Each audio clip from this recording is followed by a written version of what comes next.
चलिए जी, बिस्मिल्लाहिर्रहमानिर्रहीम। Cost of goods sold हमारा आज का टॉपिक है कि जो चीज़ें हम लोग सेल आउट करते हैं उस सेल की हुई चीज़ों को हम लोगों की कॉस्ट उसकी कैसे फाइंड की जा सकती है, और specially in the manufacturing concern कि जब चीज़ें मैन्युफैक्चरिंग कंसर्न में हैं तो उसमें फिर हम किस तरह से चीज़ों की कॉस्ट फाइंड कर सकते हैं जिनको हमने प्रोड्यूस किया और प्रोड्यूस करने के बाद हमने इनको क्या किया, सेल आउट किया। ठीक हो गया जी। अब देखिए, इसके पीछे एक पूरी स्टेटमेंट है। मैं पहले वो स्टेटमेंट पूरा एक फॉर्मेट यहाँ पर ड्रॉ कर देता हूँ। उसके ड्रॉ करने की बेसिक रीज़न ये है कि पूरा फॉर्मेट तो हमारे पास एज अ क्वेश्चन नहीं पूछा जा सकता, लेकिन ये होता है कि उसमें से कोई हमारे पास वर्किंग फाइन जाना बन सकती है। अब उसको स्टार्ट करते हैं, जरा ध्यान से देखिए। सबसे पहले डायरेक्ट मटेरियल, हमारे पास जो भी फिगर होगा इसमें हम लोगों ने ऐड करना है किस चीज़ को, डायरेक्ट लेबर को। तो direct material and direct labour ये दोनों मिलकर आपस में क्या बनाएंगे, प्राइम कॉस्ट बना दें। ठीक हो गया जी। उसके बाद प्राइम कॉस्ट में ऐड करना है हमने किस चीज़ को, FOH. FOH stands for factory overhead. तो हमारे पास that will be called as total factory cost, या इसको करंट मैन्युफैक्चरिंग कॉस्ट का नाम दिया जाता है। यानी कि मेजर तीन फैक्टर्स ऑफ प्रोडक्शन को आपने ऐड किया, direct material plus direct labour, तो हमारे पास आई प्राइम कॉस्ट। और प्राइम कॉस्ट में आपने एफओएच को ऐड किया तो आपके पास टोटल फैक्ट्री कॉस्ट या करंट मैन्युफैक्चरिंग कॉस्ट आ गई। उसके बाद आपने इसमें ऐड करना है किस चीज़ को, ओपनिंग वर्क इन प्रोसेस को, वो इसमें ऐड करते हैं। तो हमारे पास that will be called as cost of goods to be manufacture. और उसके बाद इसमें से लेस करते हैं किस चीज़ को, क्लोजिंग वर्क इन प्रोसेस, वो इसमें से लेस होता है। तो हमारे पास कॉस्ट ऑफ गुड्स मैन्युफैक्चर, या जिसको CGM का नाम दिया जाता है, कॉस्ट ऑफ गुड्स मैन्युफैक्चर। उसके बाद फिर हमने इसमें ऐड करना होता है किस चीज़ को, ओपनिंग फिनिश गुड्स को। ओपनिंग फिनिश गुड्स हम ऐड करते हैं तो हमारे पास cost of goods to be sold, या कॉस्ट ऑफ गुड्स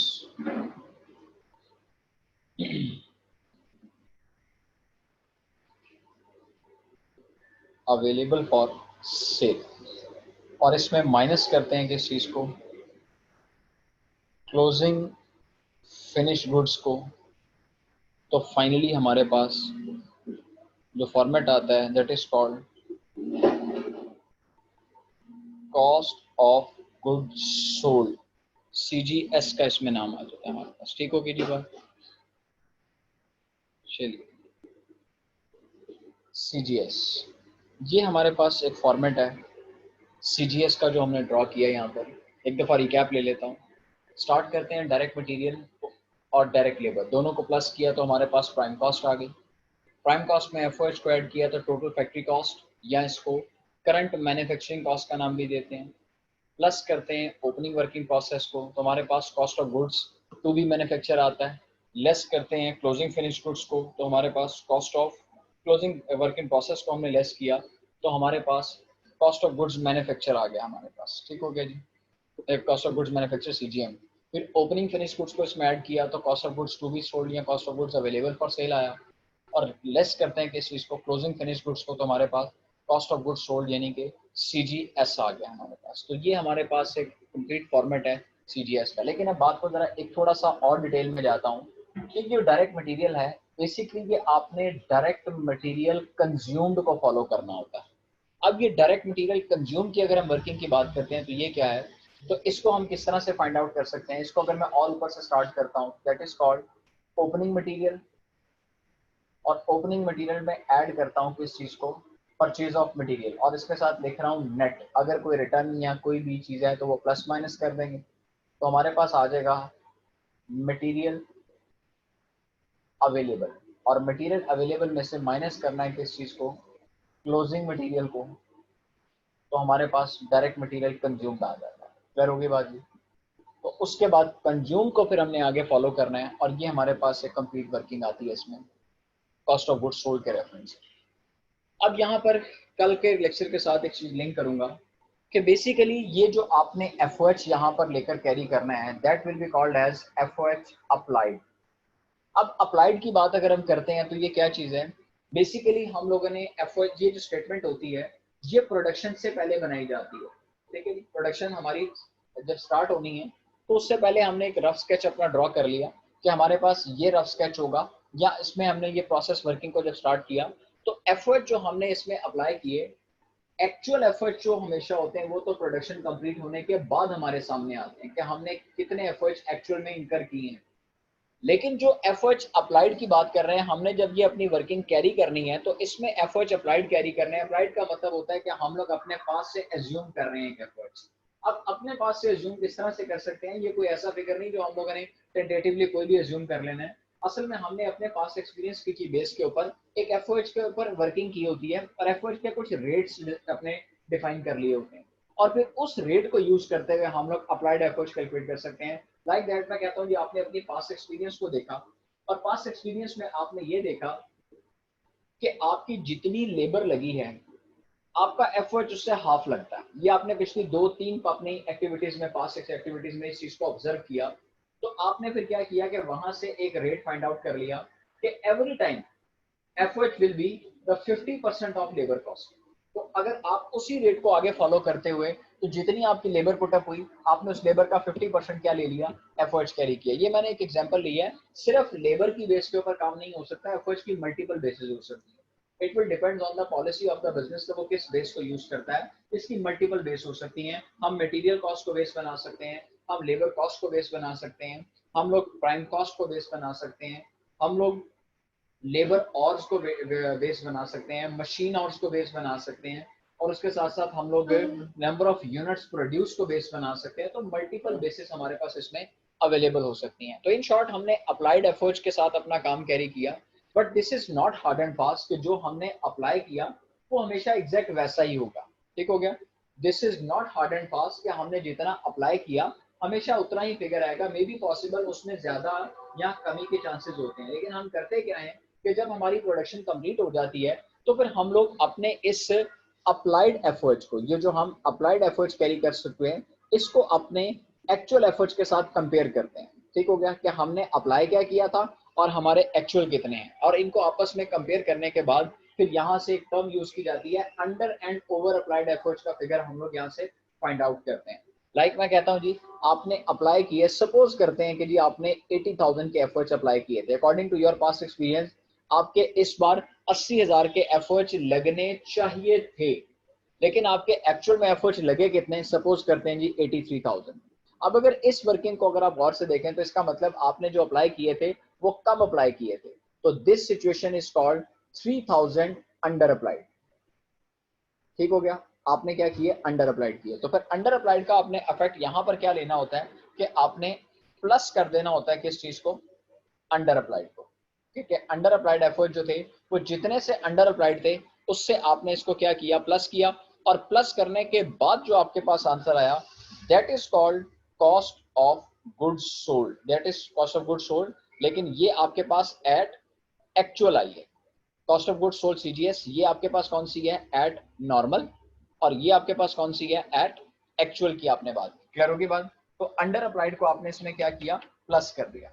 और इन केस अगर ऐसा होता कि आपने 80,000 अप्लाई किया होता और आपका जो एक्चुअल एक्सपेंस होता वो 76,000 हो जाता, तो इट मीन्स दैट फिर 4,000 आपने ज्यादा अप्लाई किया था, तो that is called over applied. तो आपने ओवर अप्लाइड अगर कर दिया तो वो ओवर अप्लाइड फिर यहाँ से क्या हो जाता है, माइनस हो जाता है। ठीक हो गया, तो अब इसका मतलब सिचुएशन अब आपके सामने जो भी होगी उसके अकॉर्डिंग आपने इसको एडजस्ट करना है, या अंडर अप्लाइड होगा आपके पास या ओवर अप्लाइड होगा, और उसके अकॉर्डिंग फिर आपने इसको क्या कर लिया, यहाँ पर एडजस्ट किया। तो ये थी आपके पास finally cost of goods sold at actual की आपने बात की। क्लियर होगी जी बात? तो अब इसके अंदर से वो आपसे कोई भी कंपोनेंट्स की बात कर सकता है, कोई भी चीज़ों की फाइंडिंग कर सकता है कि अगर आपके पास इस पूरे फॉर्मेट की ग्रिप होगी तो वो क्वेश्चन आपके पास किस तरह से बना सकता है कि आपको कोई भी कंपोनेंट देगा, कोई 2-3 कंपोनेंट्स देके उसके बाद अगला कंपोनेंट आपसे डिमांड कर सकता है। तो पॉसिबिलिटी ऑफ आपके पास जो एमसीक्यूज है वो यहाँ से इस तरह से इसकी बन सकती है हमारे सामने। क्लियर होगी बात बेटा? जिसमें कंफ्यूजन तो नहीं है? अब जरा इसको पॉइंट देर गौर से समझिएगा, अब जिसमें अगले पॉइंट की तरफ जा रहा हूँ। ये यहाँ पर आपको नजर आ रहा होगा कि वर्क इन प्रोसेस में हमने काम क्या किया कि ओपनिंग वर्किंग प्रोसेस को ऐड किया, क्लोजिंग को लेस किया। इसी तरह से ओपनिंग फिनिश गुड्स को हमने ऐड किया, क्लोजिंग फिनिश गुड्स को हमने यहाँ पर क्या किया, लेस किया। तो हमारे पास इस बात की ऑप्शन होती है कि हम बजाय के ये दो दो स्टेप करने के, हम ओपनिंग और क्लोजिंग को पहले आपस में नेट ऑफ कर लें। हम ओपनिंग और क्लोजिंग को पहले आपस में क्या कर लें, नेट ऑफ कर लें। और नेट ऑफ करने के बाद फिर जो फाइनल हमारे पास नेट ऑफ करके अमाउंट आती है उस सिंगल अमाउंट को हम यहाँ पर एडजस्ट करके अपने दो स्टेप्स की बजाय एक स्टेप में काम कर सकते हैं। हम इस बात को मैं दोबारा रिपीट कर रहा हूँ, इस पॉइंट को ध्यान से सुनेगा कि ओपनिंग वर्किंग प्रोसेस का ऐड होना, क्लोजिंग वर्किंग प्रोसेस का लेस होना, ये दो स्टेप्स हैं। हम इस दो स्टेप्स को एक स्टेप में कन्वर्ट कर सकते हैं। किस तरह से कन्वर्ट कर सकते हैं कि हम अपने ओपनिंग और क्लोजिंग को पहले आपस में एडजस्ट कर लें।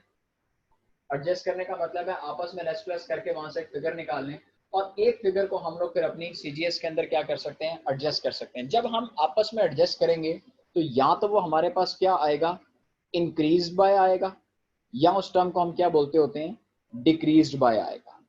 तो अब आपने क्या काम करना है, फिर टोटल फैक्ट्री कॉस्ट, उसके बाद बजाय कि ये दो स्टेप्स करने के आप इंक्रीज बाय और डिक्रीज बाय, इसमें से यानी कि वर्ड लिखा होगा increase by work in process increase by, या वहां पर लिखा होगा work in process decrease by. तो इसको आपने डायरेक्ट सिंगल स्टेप में एडजस्ट करके तो डायरेक्टली आप कहां पर आ सकते हैं, कॉस्ट ऑफ गुड्स मैन्युफैक्चर के ऊपर आ सकते हैं। लेकिन अब इनके इफेक्ट होंगे क्या, अगर तो आता है इंक्रीज बाय तो उसको आपने लेस करना है, और अगर आता है आपके पास डिक्रीज बाय तो आपने उसको क्या करना है, ऐड करना है। तो ये हमारे पास दो स्टेप्स आते हैं कि अगर हम चाहें तो अपने वर्क इन प्रोसेस के दो स्टेप्स को और अपने फिनिश गुड्स के दो स्टेप्स को आपस में क्या कर लें, मर्ज करके एक एक स्टेप्स के अंदर उसको कवर अप कर सकते हैं। ये पॉइंट सबको समझ आ गया कि ओपनिंग में ऐड होना था, क्लोजिंग में लेस होना था, हमने इनको पहले आपस में लेस प्लस करके एडजस्ट किया और वहां से जो सिंगल फिगर हमारे सामने आया उस फिगर को या तो हम एक्सप्रेस करते हैं इंक्रीज बाय से या हम एक्सप्रेस करते हैं उसको डिक्रीज बाय से। तो इंक्रीज बाय होगा तो उसको आपने लेस कर देना है, और अगर डिक्रीज बाय होगा तो आपने उसको क्या कर देना है, ऐड कर देना है। तो ये हमारे पास वर्किंग आती है रिलेटिंग टू दिस। एक ये स्टेप भी इसमें आपका मैक्सिमम इन्वॉल्व हो सकता था। यहाँ तक कोई इशू तो नहीं किसी भी किस्म का? चलिए अब सीडीएस से रिलेटेड कुछ और चीजों की जो डिमांड वो आपसे कर सकता है रेलिवेंट टू दिस टॉपिक, वो आपसे यूनिट्स मैन्युफैक्चर का फॉर्मूला, जरा इसको भी आप लोग सीख लें और इसके ऊपर भी आपका एमसीक्यूज बन सकता है कि how can we calculate the units manufactured, कि कितने यूनिट्स हमने मैन्युफैक्चर किए हैं। तो हम इसके ऊपर एक छोटी सी वर्किंग करते हैं, मेरी वर्डिंग गार्ड से सुनते जाइएगा। ओपनिंग यूनिट्स प्लस मैन्युफैक्चर और हमारे पास हो जाएंगे टोटल, और लेस उसमें से करेंगे क्लोजिंग यूनिट्स तो हमारे पास क्या आता है, यूनिट सोल्ड आ जाता है। ठीक है जी। अब ये जो मैंने फॉर्मूला यहाँ पर लिखा टोटल, इसमें चार वेरिएबल्स को इस्तेमाल किया हमने। ओपनिंग यूनिट्स पहला वेरिएबल, मैन्युफैक्चरिंग दूसरा वेरिएबल, क्लोजिंग यूनिट्स हमारा तीसरा वेरिएबल, और यूनिट्स सोल्ड हमारे पास चौथा वेरिएबल। अब वो पेपर में आपको इन चार वेरिएबल में से कोई से तीन वेरिएबल देकर आपसे एक वेरिएबल की डिमांड कर सकता है। इस फॉर्मूले को पहले समझ लें, मैं अज्यूम्ड वैल्यूज के साथ समझाऊंगा तो आपको ज्यादा बेहतर समझ आएगा। सपोज करते हैं जी ओपनिंग यूनिट्स आपके पास कितने हैं जी, 100 यूनिट्स आपके पास ओपनिंग पड़े थे जो कि आपके पास पिछले साल के पॉइंट ऑफ व्यू से अनसोल्ड थे, वो बच के आपकी इन्वेंट्री थी। 100 यूनिट की इन्वेंट्री से आपने काम शुरू किया, मजीद आपने 1000 यूनिट्स मैन्युफैक्चर किया तो टोटल आपके पास 1100 यूनिट्स हो गए। और मैं कहता हूँ जी 200 यूनिट अब आपकी इन्वेंट्री में बचा पड़ा हुआ है, तो इसका मतलब रिमेनिंग 900 यूनिट आपने फिर क्या कर दिया, सेल कर दिया। तो ये हमारे पास एक फॉर्मूला है यूनिट्स मैन्युफैक्चर को कैलकुलेट करने का, या यूनिट्स सोल्ड को कैलकुलेट करने का, या क्लोजिंग यूनिट्स फाइंड करने का, या ओपनिंग यूनिट्स को फाइंड आउट करने का। इन शॉर्ट आपके इस फॉर्मूले में चार वेरिएबल्स मौजूद हैं, तो चारों वेरिएबल्स में से वो आपसे कोई से तीन वेरिएबल प्रोवाइड करके आपसे एक वेरिएबल की डिमांड कर सकता है, that is called units manufactured है। अब इसके साथ एक वर्किंग आपको और कैरी करता हूं कि वो आपसे पर यूनिट कॉस्ट की डिमांड भी कर सकता है। तो पर यूनिट कॉस्ट का फॉर्मूला हमारे पास क्या होता है, CGM, cost of goods manufacture divided by units manufacture. ठीक हो गया जी। CGM का मतलब है cost of goods manufacture divided by units manufacture की बात करते हैं, तो ये हमारे पास पर यूनिट कॉस्ट का फॉर्मूला भी इसके अंदर आ जाता है। ये हमारे पास क्या है जी, मैक्सिमम फॉर्मूला जिसके अंदर यूज होते हैं। अब एक सबसे इंपॉर्टेंट बात आपको और बताता हूं, ये जो हमारे पास टर्म है वर्क इन प्रोसेस की, अब ये क्या टर्म है, बेसिकली ये वो काम है कि जो आपने स्टार्ट किया और अभी कंप्लीट नहीं हुआ। अब स्टार्ट कर लिया, स्टार्ट करने में डेफिनेट सी बात है आप मटेरियल भी लगा चुके हैं, कुछ लेबर भी लगा चुके हैं और एफर्ट्स भी लगा चुके हैं, लेकिन अभी ना तो कंप्लीट मटेरियल लगा, ना कंप्लीट लेबर लगी, ना कंप्लीट एफर्ट्स लगा। लेकिन सम टाइम ऐसा भी होता है कि मटेरियल सारा लग गया लेकिन लेबर अभी कंप्लीट नहीं है, लेबर वर्क अभी कंप्लीट नहीं है, एफर्ट्स वर्क अभी कंप्लीट नहीं है। तो इन शॉर्ट तीनों फैक्टर्स ऑफ प्रोडक्शन में से अगर कोई एक फैक्टर्स ऑफ प्रोडक्शन भी इनकम्प्लीट होगा तो ये चीज हमारी वर्क इन प्रोसेस कहलाता है। तो अब मैं अगर यहाँ पर एक बात छोटी सी आपके साथ शेयर करूं कि बेसिकली जो वर्क इन प्रोसेस होता है वो फर्दर 3 प्रोसेसेस उसके अंदर चल रहे होते हैं। कौन कौन से, एक मटेरियल का वर्क इन प्रोसेस चल रहा है, एक लेबर का वर्क इन प्रोसेस चल रहा है और उसके साथ साथ एक एफर्ट्स का वर्क इन प्रोसेस चल रहा है। It means that one work in process comprised on 3 work in process. एक वर्क इन प्रोसेस के अंदर 3 वर्क इन प्रोसेस चल रहे होते हैं। मटेरियल का अलग प्रोसेस चल रहा है क्योंकि उसकी अपनी क्वांटिटी है, कितना लगा दिया कितना रह गया, ये मटेरियल की वर्किंग। इसी तरह से लेबर की बात करते हैं, कितनी लेबर लग गई कितनी रहती है, और इसी तरह एफर्ट्स की बात करते हैं कि कितना एफर्ट्स लग गया और कितना रहता है। इसका मतलब ये एक वर्क इन प्रोसेस का कॉन्सेप्ट भी आप अपने माइंड में रखिएगा, इसको इस तरह से हम लोग कैरी कर सकते हैं। क्या होगी बात जी। तो ये हमारे पास रेलिवेंट टू द CGS ये मैक्सिमम कंपोनेंट्स जो मैंने आपके साथ शेयर कर लिए। अब वो इसमें से, और रही बात जो CGS की मैंने आपसे बात की है, तो इसमें वो आपसे रिवर्स ऑर्डर में चलकर भी कंपोनेंट्स फाइंड करवा सकता है, यानी कि आपको अपर कंपोनेंट्स दे दे, लोअर कंपोनेंट्स दे दे, उसके मिडिल कंपोनेंट्स को मिस कर दे, तो रिवर्स ऑर्डर में चलना यानी कि डाउनवर्ड चलना या अपवर्ड चलना और मिसिंग फिगर्स को फाइंड आउट करना, ये एक इजीली वर्किंग है इसके अंदर जो आपको बताई जा सकती है और आपसे पूछा जा सकता है। तो ये आपके पास with reference to the CGS एक मैक्सिमम वर्किंग है जो आपको बता दी गई इसके अंदर। क्लियर होगी बात बेटा जी। तो आइए अब इसके ऊपर हम छोटा सा एक अपना क्वेश्चन सेशन कैरी करते हैं, ठीक है जी। और आफ्टर दैट क्वेश्चन सेशन फिर हम लोग क्या करेंगे कि हम लोग इस क्वेश्चन सेशन के बाद फिर अपने दूसरे टॉपिक की तरफ मूव करें, ठीक है।